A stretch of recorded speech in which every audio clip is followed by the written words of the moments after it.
assurance, Jesus is mine. Oh, what a fortress of glory divine, here of salvation, purchase of God, born of His Spirit, washed in His blood. This is my story, this is my song, praising my Savior all the day long.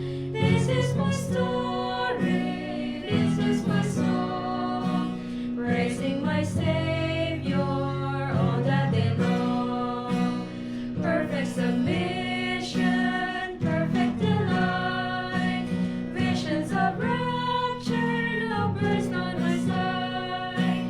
Angels descending, bring from above, echoes of mercy, whispers of love. This is my story, this is my song, praising my Savior all the day long. This is my story, this is my song, praising my Savior all the day long. Perfect submission, all is at rest. I in my Savior am happy and blessed, watching and waiting, looking above, filled with His goodness, lost in His love. This is my story, this is my song, praising my Savior all the day long. This is my story, this is my song, praising my Savior all the day long.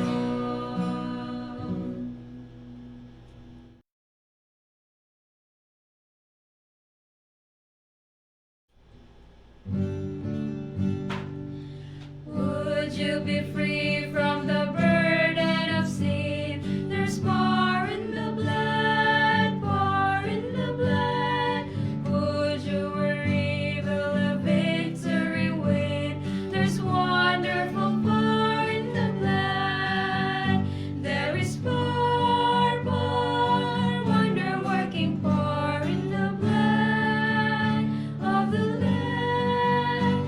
There is power, power, wonder-working power in the precious blood of the Lamb. Would you be free from your passion and pride? There's power in the blood, power in the blood. Call for a cleansing to Calvary's side. There's wonderful power in the blood. There is power, power, wonder-working power in the blood of the Lamb. There is power, power, wonder-working power in the precious blood of the Lamb. Would you do service for Jesus your King? There's power in the blood, power in the blood. Would you live daily His praises to sing? There's wonderful power in the blood. There is power, power, wonder-working power in the blood of the Lamb. There is power, power, wonder-working power in the precious blood of the Lamb.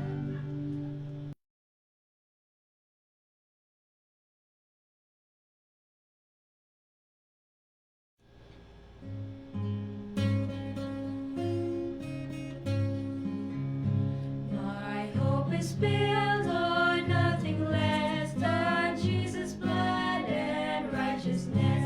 I dare not trust the sweetest friend, but wholly lean on Jesus' name. On Christ the solid rock I stand, all other ground is sinking sand, all other ground is sinking sand. When darkness seems to veil His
Tayo po lahat ay yumuko para po sa ating panalangin. Panginoon Diyos, ay kataas-taasan ng langit, nagbigay ng buhay sa amin. Marami pong salamat sa pagpapala na amin pong natatanggap, Panginoon. Panginoon, kami po'y namadalangin na ang aming pong programa sa gabing ito, ang aming pong kused ay inyo pong pagpalain, Panginoon. Panginoon, puspusin niyo po ang inyong banal na espiritu, ang mga nakikinig po, Panginoon. Nawa pumasok po sa kanilang mga puso't isipan at kanila din pong may bahagi sa kanilang pong mga kaibigan. Panginoon, alam po namin na nalalapit na po ang inyong pagdating. Nawa bigyan niyo po kami ng isa pong takda na kayo po ay malapit na at upang mabago po namin ang aming mga kasalanan, Panginoon. Patawarin niyo po kami sa aming pong mga kasalanan na nagagawa, Panginoon. Gabayan niyo rin po ang mga kapatiran po namin na sa kanila pong ginagawa araw-araw, sa kanila pong pagpasok sa trabaho. Gabayan niyo po sila ng inyong banal na espiritu, Panginoon. Panginoon, dinadalangin po namin ang pastor po na gabi-gabi pong nagsasalita sa amin pong harapan ay Panginoon. Gabayan niyo po si Pastor Dick, nawa ang magandang connection po ang isa rin pong maging dahilan upang amin pong mga manlalaman tungkol sa iyo, Panginoon, ay amin pong maisapuso, Panginoon. Panginoon, maraming pong salamat sa pagpapala po na amin pong natatanggap. Kahit po, Panginoon, paulit-ulit po kami nagkakasala sa iyo, Panginoon. Ito po lahat ng amin pong dalangin sa pangalan po ni Kristo Jesus. Amen.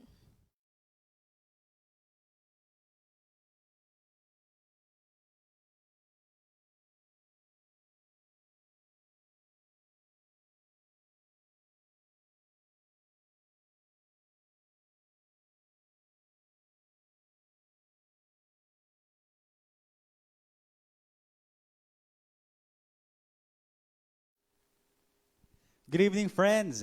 Happy prayer meeting. We are now on the 11th night of our online evangelism. To all our live viewers in Gospel and Music Ministry and in South Taguig District Youth, thank you so much for your support. Please continue to like and share this live stream so that we can reach more people and bring them to the feet of our Lord and Savior, Jesus Christ. For tonight's program, we were led by Sister Mirasol, Mary Jane, and Melan in singing our hymns of praise. And for our opening prayer, we were led by Sister Mildred Ruga. And after my part, Brother Shemuel Christopher Hanayon will be rendering a musical offering, which will be followed by the message from God through Pastor Nick Francisco. I am Jason Lucino, your presider for this evening. Thank you, and may everyone be blessed tonight.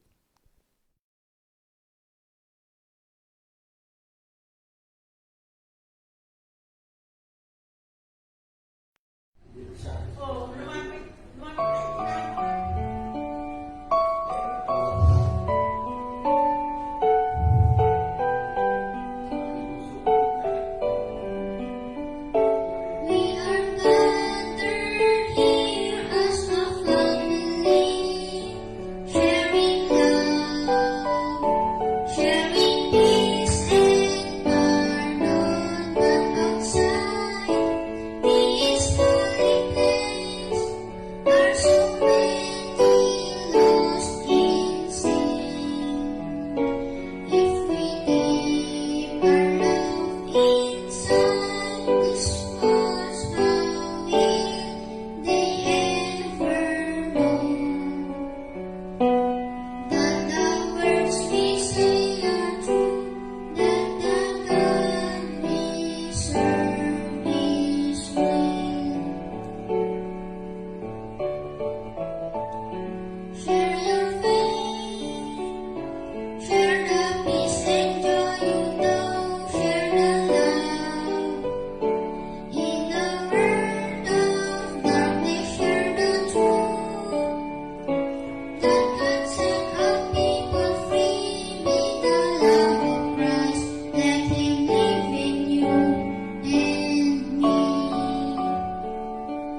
Ang Diyos ay napakabuti sa bawat isa sa atin na patuloy tayong nagkakasama-samang mag-aral ng kaniyang banal na salita.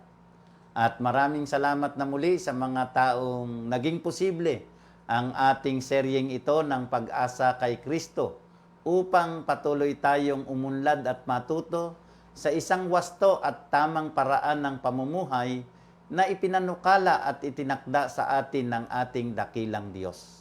At ang ating paksa ngayon ay tungkol sa mga pagkain na hindi natin dapat kainin. At ito ay may kinalaman sa ating kalusugan. Tayo po ay manalangin sandali. Narito po kami, o dakila naming Diyos, sa patuloy naming pag-aaral ng iyong banal na salita. Patuloy naming hinihingi ang iyong patnubay pagpapala aming maging karanasan. Sa lahat ng aming mga taga-subaybay, sa bawat pamilya na aming nakakasama, pagpalain po kaming lahat. Sa matamis na pangalan ng aming Panginoong Hesus. Amen. Mga pagkain. Ano ang mga pagkain na hindi natin dapat na kinakain? Anumang bagay na nakasasama, siyempre. Pero ito ang mga pasubali ng banal na kasulatan. Isa-isahin po natin. Sa aklat ng unang Juan 1:2. Aklat ng unang Juan 1:2. 1 John 1 and 2. Isulat po ninyo yung talata para hindi natin makalimutan. Minamahal, aking idinadalangin na sa lahat ng mga bagay ay guminhawa ka at bumuti ang iyong katawan na gaya ng pagginhawa ng iyong kaluluwa. Ang totoo po niyan, ang katawan at ang kaluluwa ay siya iisa. Ang kaluluwa na tinutukoy ng Biblia ay itong ating katawan. At kinakailangan na itong ating katawan na ito ay maging malusog. At ito ang ating kaluluwa. Kailangang malusog ito sa lahat ng bagay. Malayo sa karamdaman. Buhay natin, spiritual at gayon din ang emotional. Sa ganitong pagkakataon, kailangan maayos ang ating isip. Kailangang malusog, masaya ang ating damdamin. Ang atin pong mga anak ay huwag nating papararanasin ng mga mapapait na trauma ng buhay, sapagkat yan ay maglalayo sa kanilang malusog na karanasan ng pagkatao. Kailangan ang malusog na buhay ay maranasan ng lahat. Yan ang sabi ni San Juan. Dito naman sa unang Korinto, 1 Corinthians 6:19. Ito naman ang pasubali ng Biblia na sinasabi, o hindi ba ninyo nalalaman na ang inyong katawan ay templo ng Espiritu Santo na nasa inyo, na tinanggap ninyo sa Diyos at hindi kayo sa inyong sarili. Itong ating katawang ito ay bigay sa atin ng Panginoon. Itong katawang ito ay bigay ng Diyos. At itong katawang ito na ibinigay sa atin ng Diyos ay nananahanan o tumitira rito ang isang persona ng kadyusan, ang Espiritu Santo. Tatlong persona ng kadyusan, Diyos Ama, Diyos Anak, at Diyos Espiritu Santo. Yung pangatlong persona ng kadyusan ay tumatahan. Ito ay templo ng Diyos. Ang ating katawan ay templo ng Diyos. Ganyan ang pagpapahalaga ng Panginoon ng ating Diyos sa atin, na anupat siya sa kaniyang kadyusan ay nananahanan sa ating mga pagkatao. Kaya nga ang sabi, luwalhatiin ang Diyos. Unang Korinto 10:31, 1 Corinthians 10:31. Kaya kung kayo'y nagsisikain man o nagsisiinuman o anuman ang inyong ginagawa, gawin ninyo ang lahat sa ikaluluwalhati ng Diyos. Ang ating katawang ito ay ahensya ng lahat ng mga gawain dito sa ibabaw ng lupa. Hindi makagagawa ng maayos ang ating kamay kung ang ating isip ay hindi malusog. Hindi tayo makapagsasalita ng mabubuting bagay kung ang ating pagkatao binanggit na partikular kumakain. Kailangan ang ating pagkain ay malusog. Yung katwiran na kaya tayo kumakain ay upang mabuhay. Baligtarin natin. Hindi yung mali yung sinasabing tayo'y nabubuhay para kumain. Hindi ganon. Tayo'y kumakain ng malulusog na mga pagkain upang tayo'y mabuhay ng malusog. At kasama po diyan ang pag-inom. Ano mang ating kinakain, ano man ang ating iniinom, lahat ng ating ipinapasok sa bibig, gawin natin ito sa ikaluluwalhati ng Diyos. Ito po ang orihinal na pagkain. Aklat ng Genesis 1:21. 1:29. Genesis 1:29. At sinabi ng Diyos, narito, ibinibigay ko sa inyo ang bawat pananim na nagkakabinhi na nasa ibabaw ng balat ng lupa at ang bawat punong kahoy na may bunga. Ng punong kahoy na nagkakabinhi sa inyo'y magiging pagkain. Ang ibig sabihin, ang orihinal na pagkain na ibinigay sa atin ng Panginoon ay lahat ng pagkaing pananim. Pananim, ibig sabihin, bungang kahoy, prutas, gulay, mga halamang ugat. Ngayon, meron na tayong classification na ganyan. Pero ang sabi ng Biblia, lahat ng nagkakabinhi, ito ay magiging ating pagkain. Sa paraiso ng Diyos, inilaan ng Panginoon na ang tao, nang una niyang lalangin, si Adan at Eva, ang kanilang pagkain ay plant-based diet. Ito po ang design ng ating katawan. Ang Diyos ang gumawa ng ating katawan. Kaya alam niya kung ano ang paraan upang ito ay kalingain, ingatan at arugaing mabuti, lalo na sa pagkain. Kailan ipinahintulot ng Diyos ang pagkain ng karne o ng laman? Aklat ng Genesis 9:3. Genesis 9:3. Ito po ay tala nung panahon ng baha, panahon ni Nunong Nue, ipinahintulot ang pagkain ng karne. Ang sabi po dito, bawat gumagalaw na nabubuhay ay magiging pagkain ninyo, gaya ng mga sariwang pananim na lahat ay ibinibigay ko sa inyo. Salita po dito, ang tawag po dito ay ipinahintulot ng Panginoon sapagkat nagkaroon ng baha, namatay ang lahat ng halaman, ipinahintulot ng Diyos ang pagkain ng karne. Subalit, ang Diyos ay nagbigay ng palatuntunan kung aling hayop ang pupwedeng kainin na nakatala sa banal na kasulatan. Sa Deuteronomio 14, ang aklat po natin ngayon ay Deuteronomio 14. Itala po ninyo yan. Kung gusto po naman ninyo sa karagdagang pag-aaral, isulat po ninyo aklat ng Leviticus 11. Dito po ay nakatala sa 2 chapter na ito ng aklat na isinulat ni Moises ang mga hayop na dapat kainin at hindi dapat na kainin. Ito po, Deuteronomio 14:6. Deuteronomio 14, 4-6. 4. Ito ang mga hayop na inyong makakain, ang baka, ang tupa, at ang kambing. Binanggit po ang partikular itong mga hayop na ito na pwedeng kainin. Masasarap po ito na mga karne, mga espesyal. Ang malaking usa at ang maliit na usa at ang lalaking usa at ang mabangis na kambing at ang pigargo at ang antilope at ang gamusa. 6. At bawat hayop na may hati ang paa at baak at ngumunguya sa mga hayop ay inyong makakain. Nagbigay ang Diyos ng mga hayop na kilala natin, kagaya ng baka, ng tupa at ng kambing. Pangkaraniwan po yan, lahat ng mga bansa sa daigdig ay kalimitang meron niyang mga hayop na yan. At partikular na ito ay kilala na mga malilinis at maaayos na mga hayop. Subalit, sa kabila nito, meron tayong sa ibang lugar na wala sa atin, nagbigay ang Diyos ng palatandaan. Talatang 6. At bawat hayop na may hati ang paa at baak at ngumunguya sa mga hayop ay inyong makakain. Ang palatandaan po ay baak ang paa, kagaya ng baka, ng kambing, baak ang paa, at saka ngumunguya ng kanilang pagkain. Hindi po baak ang paa ay kagaya ng kabayo. Yun po ang kilala natin. Ang kabayo, buo po ang kanyang paa, hindi baak.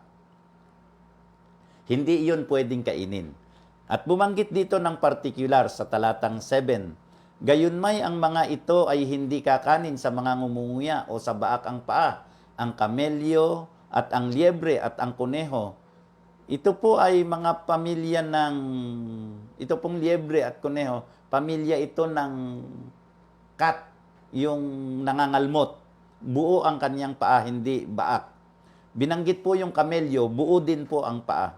Sapagkat sila'y ngumunguya sila, ngunit walang hati ang paa, mga marumi sa inyo. Lahat ng hayop na hindi baak ang paa, hindi biyak, hindi sanga ang paa, ito ay marumi sa atin. Pero sa talatang 8, binanggit ng ganito, 8, Deuteronomio 14:8. At ang baboy, sapagkat may hati ang paa, ngunit hindi ngumunguya, ito'y marumi sa inyo. Ang laman nila'y huwag ninyong kakanin, at ang kanilang bangkay ay huwag hihipuin.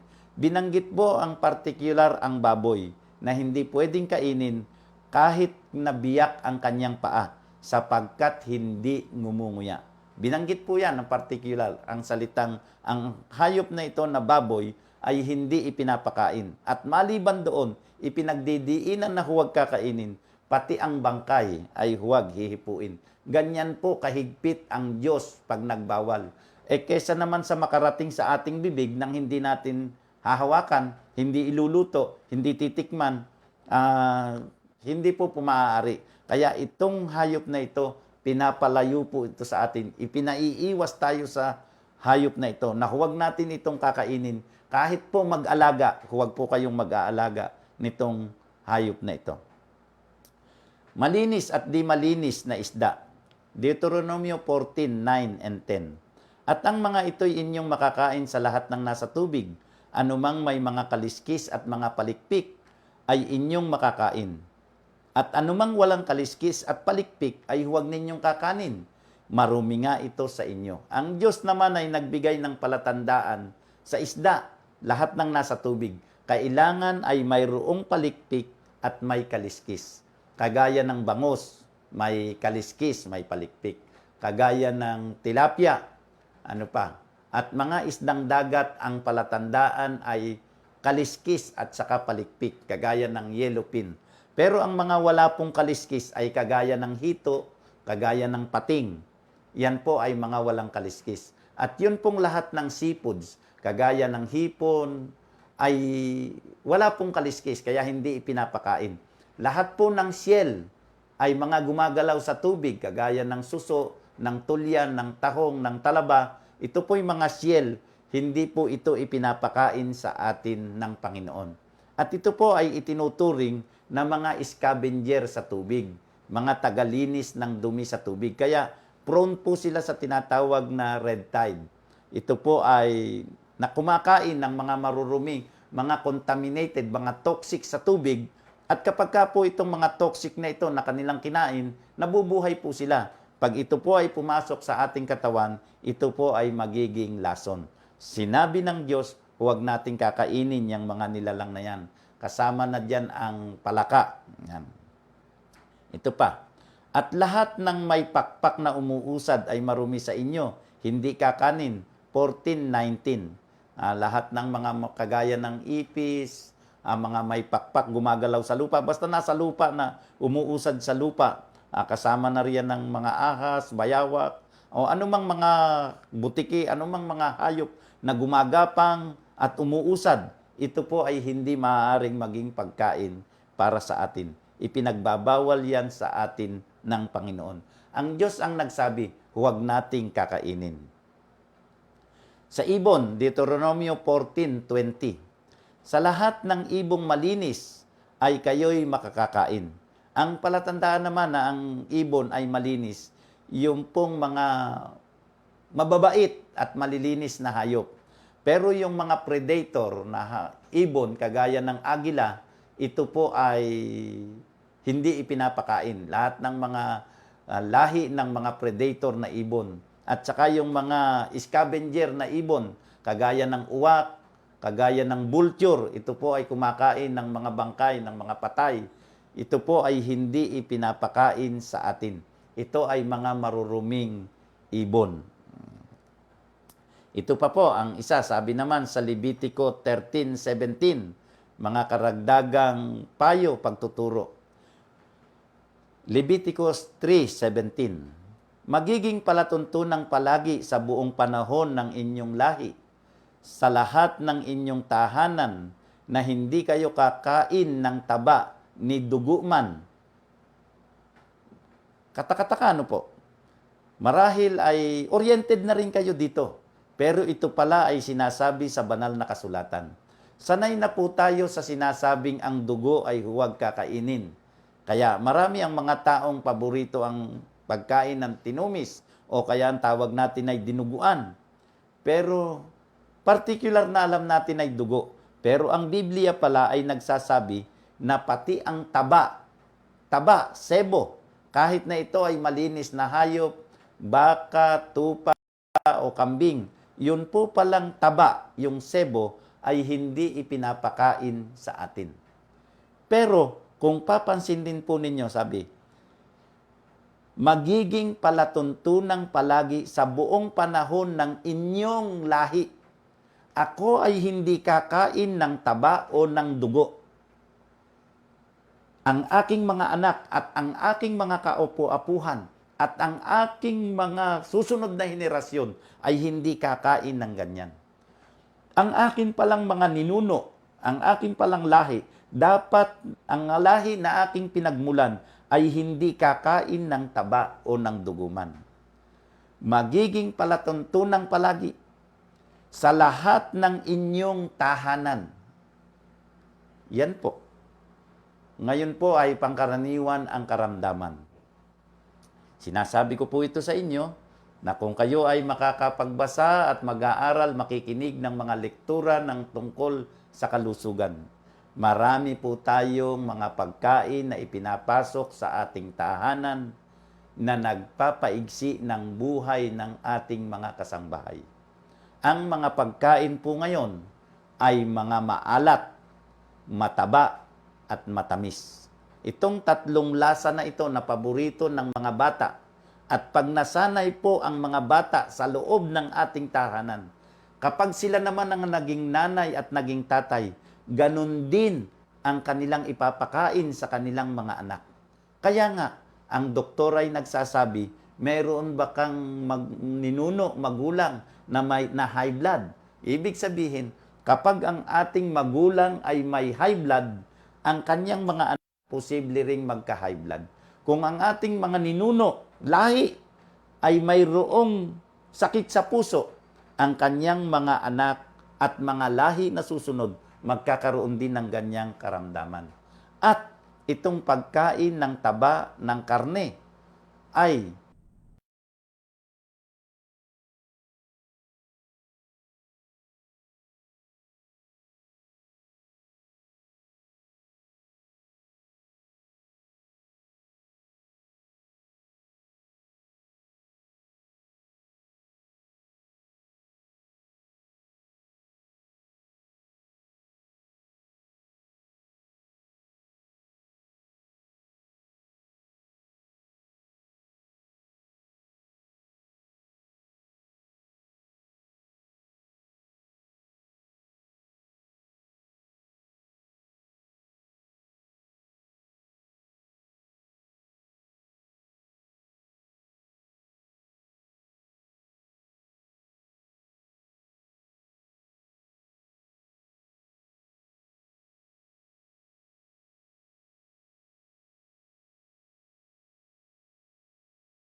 ng Panginoon.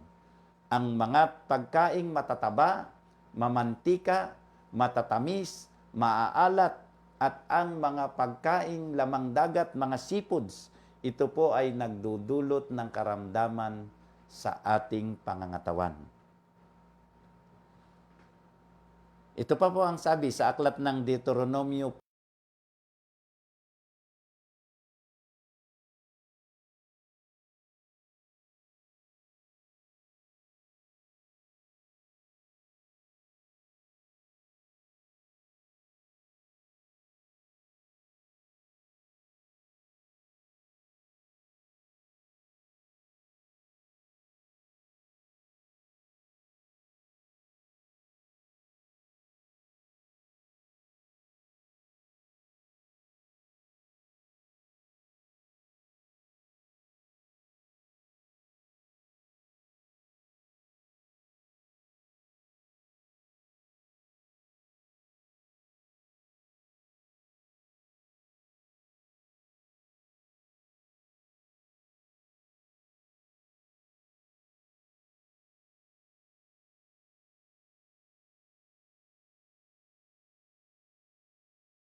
Ay ayaw na mayroong utos. Pero ang isang masikap at mabuting magulang na nag-aalaga ng kaniyang sangbahayan ay mayroong particular na standard at palatuntunan sa loob ng kanyang bahay. Mga magulang, magbigay po kayo ng takdang oras ng pagtulog sa loob ng inyong bahay, sapagkat iyan po ay kasasanayan ng ating mga anak. Kapag ka po walang limit ang mga pangyayari sa loob ng ating bahay, walang mga particular na kautusan o mga batas na ibinibili natin sa ating mga anak, ang atin pong mga anak ay magiging malayaw at hindi nila marirealize ang kabutihan ng mga batas at palatuntunan. Kaya nga ang sabi, kung iyong didingging masikap ang tinig ng Panginoon, ang Diyos po ay nagsalita sa atin.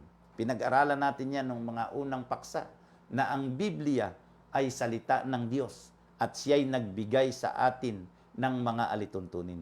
Ito pong mga palatuntunang ito na binabanggit ng Biblia, ito pong mga kautosang ito na ating pinag-aaralan noong pa, itong mga kalooban na ito ng Diyos, hindi po ito sa ating ikasasama.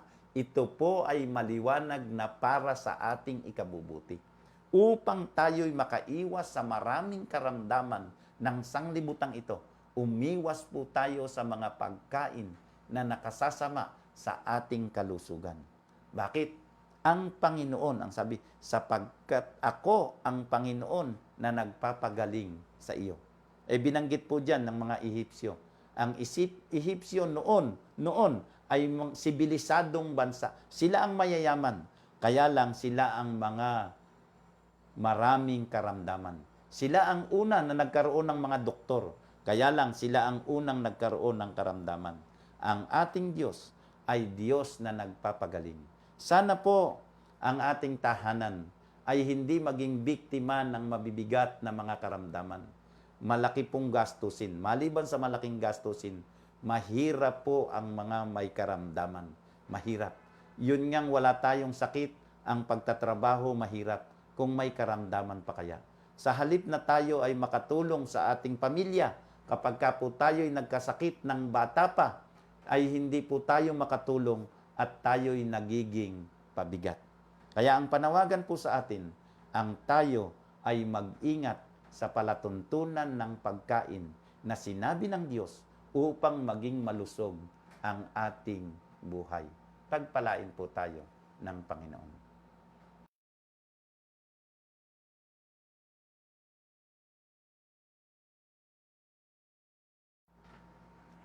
Tayo'y manalangin.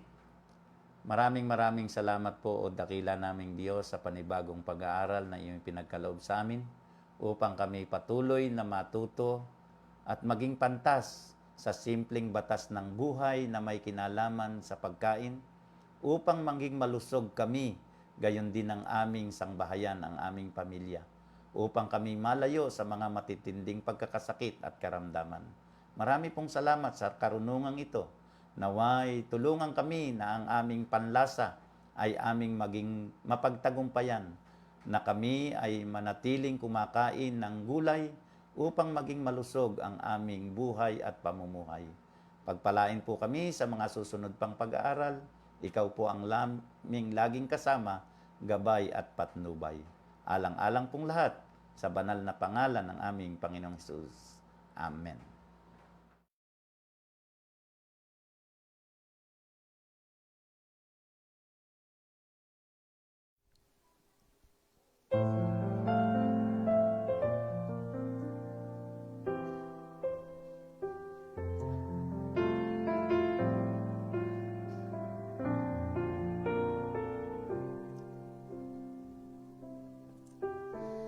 You've written what you want from me in stone,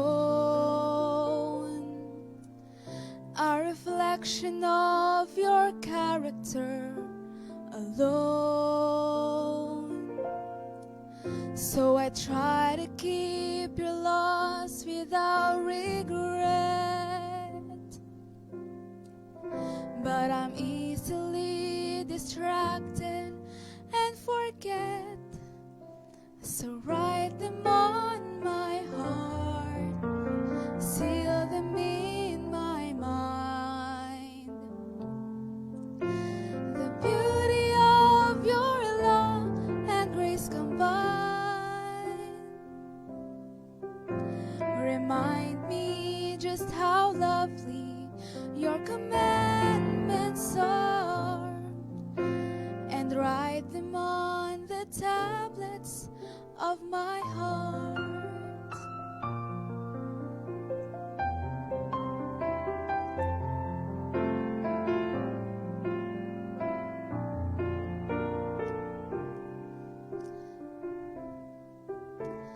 There's only one desire inside of me, to be everything you created me to be.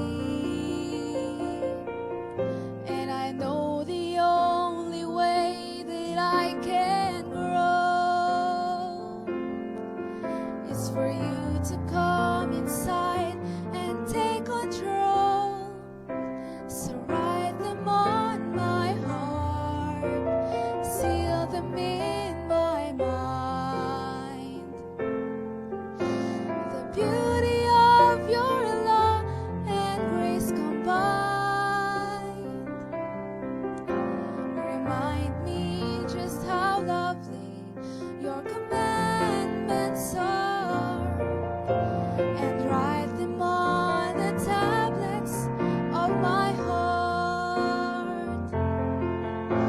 Your law reflects your goodness, the cross reveals your grace, love's the motivation behind your perfect ways. So write them on my heart, seal them in my mind. The beauty of your law and grace combined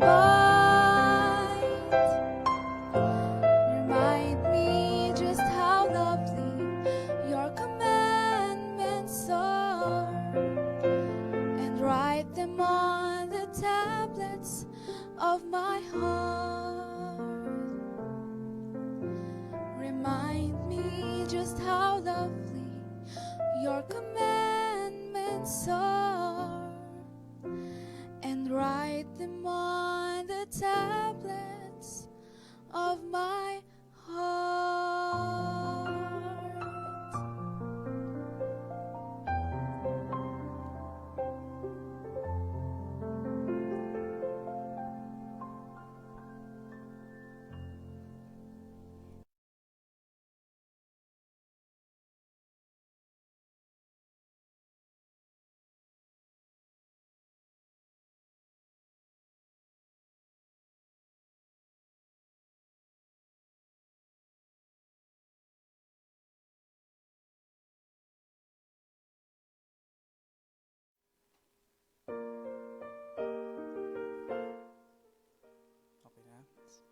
Tayo po mga kapatid ngayon ay dadako sa ating mga prayer request. So tayo po ay yumuko para sa espesyal na panalangin. Dakilang Diyos na makapangyarihan sa lahat, ang luklukan ay nasa katastasan sa mga langit. Muli Panginoon, kami ay kumikilala sa iyong kadakilaan sa aming buhay bilang aming Diyos na tagapagligtas, Diyos na siyang nagmamahal sa bawat isa sa amin. Purihin ka Panginoon at sa mga oras na ito o Diyos, kami ay lumalapit sa inyo. Dala ang mga prayer request Panginoon sa inyo na kami umaasa na sa iyong banal na kalooban ay magaganap lahat ng mga ito Panginoon. Akin pong dinadalangin Panginoon ang mga Bible student. Sila Panginoon nawa ay inyong hipuin ng banal na espiritu. Si kapatid na Jilan Moralde, Jinky Kabaya, Winona Talidanaw, John Gabriel Moran, Aldrin Iwayan, Yolanda de la Cruz, John Butardo, Jacqueline Getes, Jomar Basikulan, Ann Siubal, Jong Raquel, Nas Panganiban, Jennifer Taril, Len Deboria. Panginoon, sa kanilang pag-aaral, sa kanilang pagsaliksik, sa banal na kasulatan, Panginoon, nawa ay kanilang masumpungan ang tunay na kaliwanagan. Gamitin, Panginoon, ang tao o mga social media na kanilang ginagamit upang matuklasan at maliwanagan, Panginoon, sa katotohanan na nagmumula sa inyo. Ganyan din, Panginoon, aming pinapanalangin si Sister Azel Marie Farentos sa kanyang paghanap ng trabaho, sa kanyang interview na naganap. Sana, Panginoon, ay kung sa inyong banal na kalooban ay makamit niya, Panginoon, ang kanyang work, ang kanyang posisyon sa work, Panginoon. At ito ay maging pagpapala sa kanyang buong pamilya, at lalo't higit, Panginoon, magagamit niya sa kanyang paglilingkod sa inyo, Panginoon. Ganoon din po si kapatid na Zinaida Nolido, Victoria Clamor, Diana Bilbao, Lane Marie Moscosa, Michael Mastias. Pagpalain niyo, Panginoon, ang mga taong ito na sa kanilang araw-araw na pamumuhay maranasan nila ang inyong pag-ibig, ang inyong paggabay. At lalo tigit, Panginoon, mapalapit sila sa inyo, mas lalo nilang maranasan na mayroong Diyos na tunay at buhay na naggumagabay sa kanilang buhay, sa kanilang pamilya, Panginoon. At ganoon din po, Panginoon, ang Morong family na sa kanilang dinanas, Panginoon, na pagtulog ni Sister Erlinda sa pagtulog ng kamatayan, naway aliwin sila, O Diyos, ng Santong Espiritu. Madama nila ang comfort mula sa inyo, Panginoon. Ganon din sa kanilang mga kapatid, mga kaibigan, mga kapamilya. Maranasan nila ang pagmamahalan, pagpapalakasan ng loob, lalo na sa ganitong kapanahunan. Ganon din po, Panginoon, ang kagalingan, recovery sa operasyon ng mata ni Dr. Litran, O Diyos. Patuloy namin siyang nilalapit sa inyo na ito ay patuloy ng gumaling, lumakas at bumalik sa normal, Panginoon, at maging healthy pa, O Diyos, ang kanyang mga paningin. At ganoon din po, Panginoon, si Mervin Acosta, O Diyos, na siya ay nagkaroon ng karamdaman, patuloy na ibigay sa kanya ang kalakasan, palakasin ang kanyang immune system, malabanan ang kung anumang mga virus sa kanyang katawan, O Diyos, at maramdaman niya ulit ang kalakasan. Alam namin, Panginoon, na tanging ikaw lamang ang siyang aming maasahan. Tanging sa iyo lamang, Panginoon, ang aming pag-asa. Kung kami magkaroon ng karamdaman, kami lumalapit sa inyo, Panginoon, umaasa na magkaroon ng mga himala sa aming mga buhay. Ganun din lalo na sa mga taong nakaranas ngayon ng karamdaman, O Diyos. Sila ay inyong dalawin, ipagkaloob ang kagalingan, at sila ay magpupuri, Panginoon, sa inyo at maglilingkod ng taos-puso na may pasasalamat.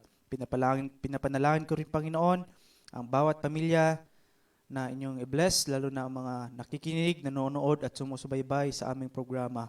Maranasan namin, O Diyos, maranasan ng bawat pamilya ang pag-asa mula kay Kristo. Ang kaligayahan, ang kasayahan na makinig, mag-aral ng kanyang mga salita, at ito'y magdudulot sa amin ng isang kagalakan araw-araw. May pag-asa, ano man ang mangyari sa aming buhay, ay kami magiging masaya, Panginoon. Salamat, O Diyos, sa gabing ito at kung ano pa ang mga dalangin ng aming mga kapatid ngayon sa online na nakaantabay ay inyo pong ipagkaloob, Panginoon, sangayon po sa inyong banal na kalooban. At ito, Panginoon, ay masaya naming tanggapin sapagkat ito ay inyong pasya, O Diyos. Salamat, Panginoon, sa katiyakan na inyong diringgin ang lahat ng aming mga panalangin ito, ang aming mga hiling sa inyo. Kami rin po'y humihingi ng kapatawaran sa aming mga pagkukulang at pagkasala, Panginoon, na kami inyong linisin, ipadasma sa amin na kami ay patuloy ninyong tanggap, patuloy ninyong pinatawad, at patuloy na kami iingatan at ang kaligtasan ay isa sa amin, Panginoon. Salamat, O Diyos. Ito pong lahat ay aking inihiling, dinadalangin sa matamis na pangalan ni Jesus naming tagapagligtas. Amen.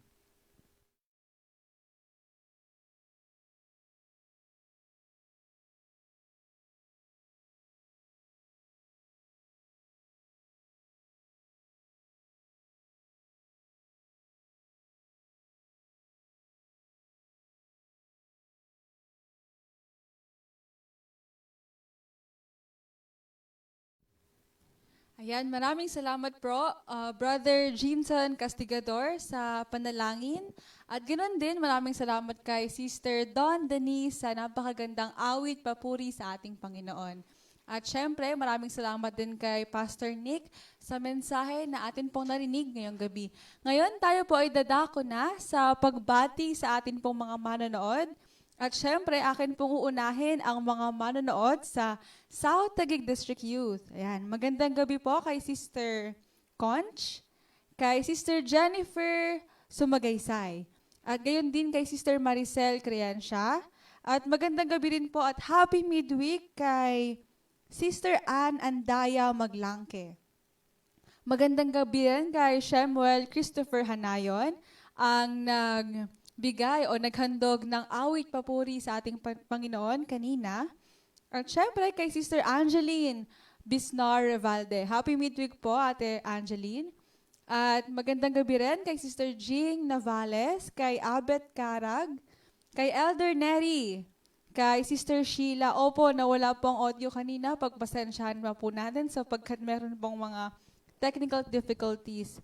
Ngunit praise God dahil bumalik naman po. Ayan. Thank you so much po sa inyo pong patuloy na panonood ngayong gabi.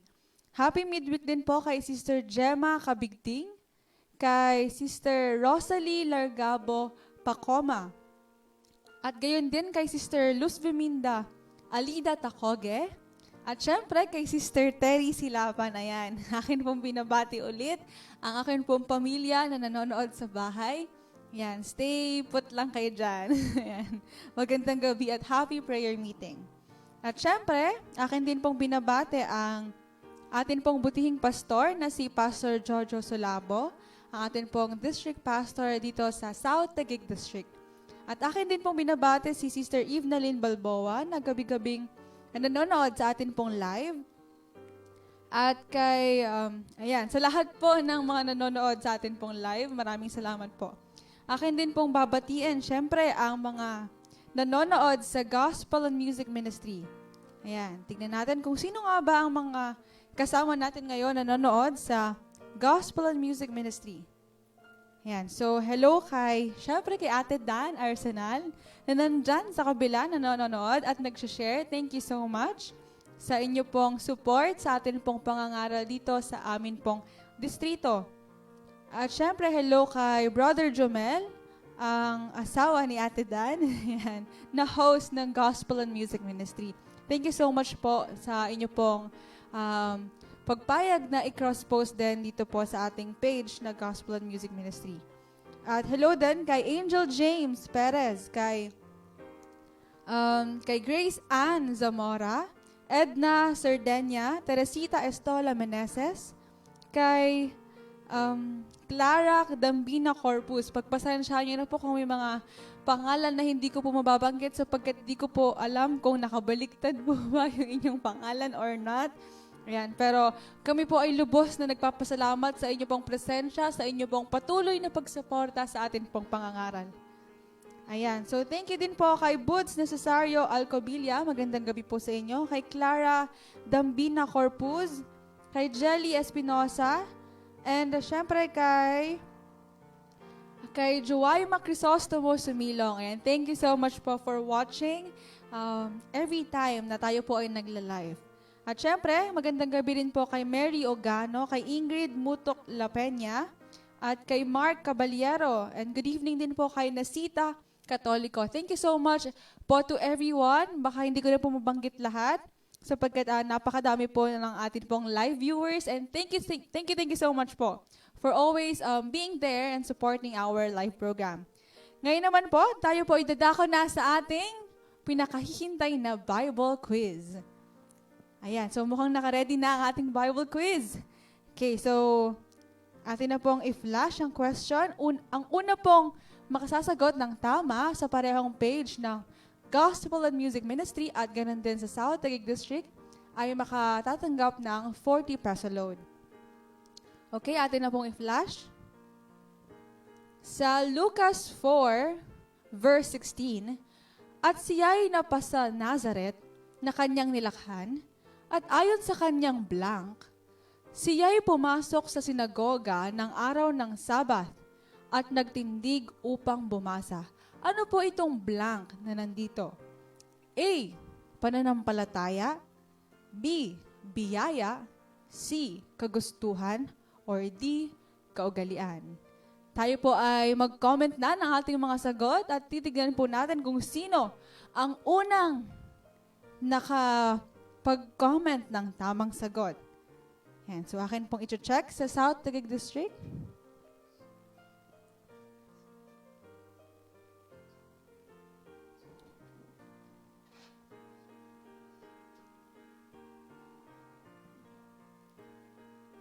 Meron na bang nakatama? Meron na bang Ay, meron na. Okay, mukhang ang tamang sagot ay nakuha na naman ng atin pong daily viewer na si Sister Evenaline Balboa. At meron na din sa Gospel and Music Ministry. Ayan, so congratulations po kay Sister Evenaline Balboa sa inyo pong pagsagot ng tama sa atin pong question for the day. Okay, at ang nakasagot naman po ng tama sa Gospel and Music Ministry ay si Ingrid Mutok Lapenya. Ayan, so congratulations po, Ingrid, Sister Ingrid. Sa pareho pong nanalo ng 40 peso load, inyo pong ipadala muli sa amin ang inyo pong number upang amin pong maipadala din sa inyo ang inyo pong prize na 40 peso load. And thank you so much po sa lahat ng nag-participate. At syempre, maraming salamat po sa lahat ng nanonood ng atin pong gabi-gabing pangangaral. Naway atin pong pakasubaybayan. Ang atin pong krusada ay magtatapos sa Saturday ng gabi. Nawa ang lahat po tayo ay patuloy na sumubaybay at manood at patuloy pa rin po nating i-share at i-like ang atin pong mga live stream. At nais ko rin pong anyayahan ng mga kapatid na kung kayo po, inyo na pong nafe-feel at talaga nga namang ang banal na espiritu ay kumakatok na sa inyong puso na sundin ang mga utos ng ating Panginoon. Huwag po kayong mahihiya na i-message po kami kapag kayo po ay nakapag-decide na tanggapin ang ating Panginoong Jesus bilang inyong personal na tagapagligtas. Ayan. So maraming salamat po sa inyo pong pakikinig at sa gabing pong ito, akin pong dinadalangin na kayo pong lahat ay nasa mabuting kalagayan. Muli, happy evening everyone and good night.